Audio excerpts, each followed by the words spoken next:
In the moment, the heat is building up, the intensity is building, and then there is this sinking feeling knowing that I don't think I'm going to be able to climax.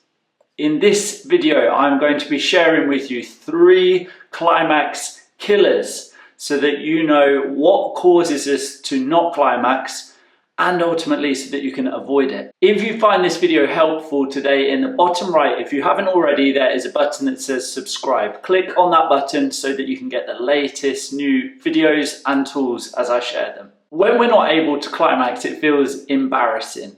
There's a part of us in the moment where we keep going, so we're present with our partners, perhaps the thoughts a little bit in our mind, at the back of our mind, and we keep on going, and then there's this point, right, that we just know, inside we just know, I don't think I'm going to be able to do this. And then it feels like at that point, everything just starts to fall apart. We lose presence with our partner, we start to go into our head, we start overthinking, we start the what if questions. What if they don't feel satisfied because of this? What if they think it's because of them? All of these questions start running through our mind. The worst part can be when we know we have to say something, because that just feels uncomfortable, it feels embarrassing, feels awkward to have to say, I don't think I'm going to be able to.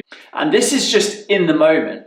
For some of us, there's times even before we're with our partner, before the intimacy, the what if questions are in our mind. What if it happens again? It happened before. And at times we can even avoid intimacy happening because of this thought. We'd rather avoid the embarrassment. We'd rather avoid the awkwardness of it.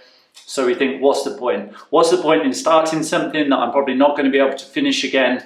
And therefore we avoid. So let's get into the 3 climax killers. We're going to go through these one by one, and I'll explain as we go through why each one is a climax killer. Before we start, in these 3, I'm not going to include medical, right? So if we have a medical diagnosis, or if we're taking medication, because a doctor is the right person to speak to there. So the first climax killer is performance anxiety. Performance anxiety, this is common amongst many guys, but we don't often think that this could be a reason for what is going on. So I'll share a couple of things that we can expect when we're experiencing performance anxiety. And obviously on my channel, you'll see a whole load of videos related to exactly that. So the first is these what if questions. If we start to feel like we're coming out of being present in the moment and we're starting to ask ourselves, what if it happens again? It happened before. What if they feel like I can't satisfy them? But that is a symptom of performance anxiety. Let's talk about a couple of causes of performance anxiety. Stress is something that plays into this. So let's say we've had an extremely tough day at work, or perhaps we're going through some financial changes in the business or a big deal with a client. These are just a few examples that can stack and build and create performance anxiety. Also relationship challenges, when things aren't right in the relationship, when there's not really communication happening, or perhaps there's been some kind of intense moment that's happened recently and it's been on our mind. All of these are very normal things that can lead to a sense of performance anxiety, where we basically get stuck in our head and we then start to question if we're good enough or not, or if our own performance is good enough or not. And then usually the thing that we don't want to happen happens. In this case, we're not able to climax. Before we move on to the second and third climax killers, if that first one was relatable, I'd like to share with you the performance anxiety quiz. This is 10 yes or no questions you can ask to understand, is performance anxiety impacting you, or is it something else? You'll find the link to the performance anxiety quiz below in the comments. Okay, let's move on to number 2, the second climax killer, and this is the single method. I call this the single method. You know the phrase, too much of a good thing? Right, we can think of the single method like that. If we are used to every single time when we're having sex is in exactly the same position, we don't really switch things up very often, or if we spend most of our time masturbating compared to having sex with our partner, and when we masturbate we usually do it in the same way, or perhaps we're watching the same stuff. This is the single method, right? We're doing the same thing again and again and again, and then when it comes to the bedroom we're expecting different results.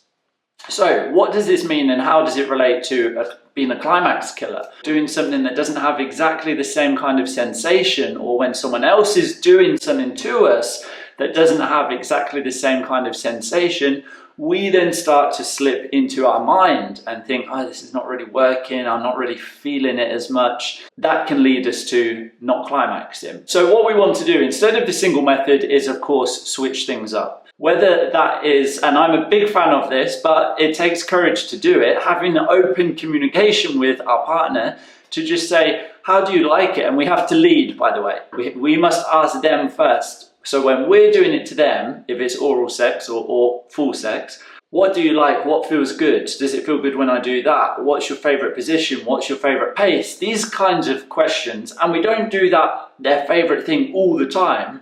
We just mix it up. Because we have asked them this question and gone first, they may ask us, or if not, we've kind of earned the right to be able to say, I really like it when you do this, or it feels really good when you do this. That's the second one, avoiding the single method, because when we do that, when we do the same thing over and over and over again, it makes it difficult for our body to get as much pleasure when we're trying new things. So we want to be varying the methods, and that also includes, by the way, masturbation. A good tip that I would say here is using lube and just getting used to a looser grip. If you've been used to a tighter grip, a looser grip. And the final one, the third climax killer, no surprises here, drugs and alcohol. Drugs and alcohol, when we have external substances in our body, but especially a high level of alcohol or a high level of drugs, this in itself completely changes what's going on in our body.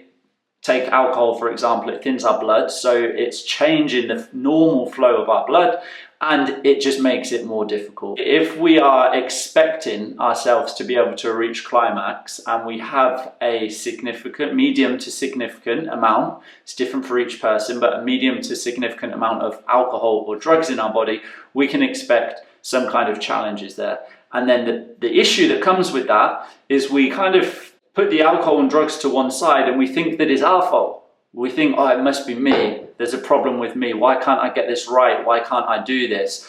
And we're basically expecting ourselves to do something that is unrealistic given what is going on in our body because of the other substances.